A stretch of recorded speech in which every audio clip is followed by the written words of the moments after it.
بسم اللہ الرحمن الرحیم۔ السلام علیکم۔ دین اسلام کی معلومات میں آپ سب کو خوش آمدید۔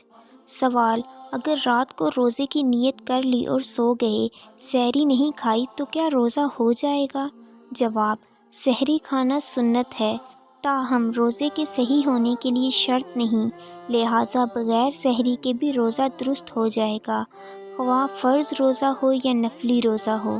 تاہم نصف النہار شرعی یعنی صبح صادق اور غروب آفتاب کا بالکل درمیانی وقت سے پہلے تک نفل روزہ کی نیت کی جا سکتی ہے، بشرط یہ کہ صبح صادق کے بعد روزے کے منافی کوئی عمل نہ کیا ہو۔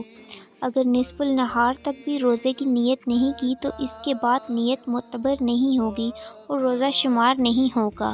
روزے کے لیے سحری کھانا بابرکت ہے کہ اس سے دن بھر قوت رہتی ہے، مگر یہ روزے کے لیے صحیح ہونے کے لیے شرط نہیں۔ بس اگر کسی کو سحری کھانے کا موقع نہیں ملا اور اس نے سحری کھائے بغیر روزہ رکھ لیا تو روزہ صحیح ہے۔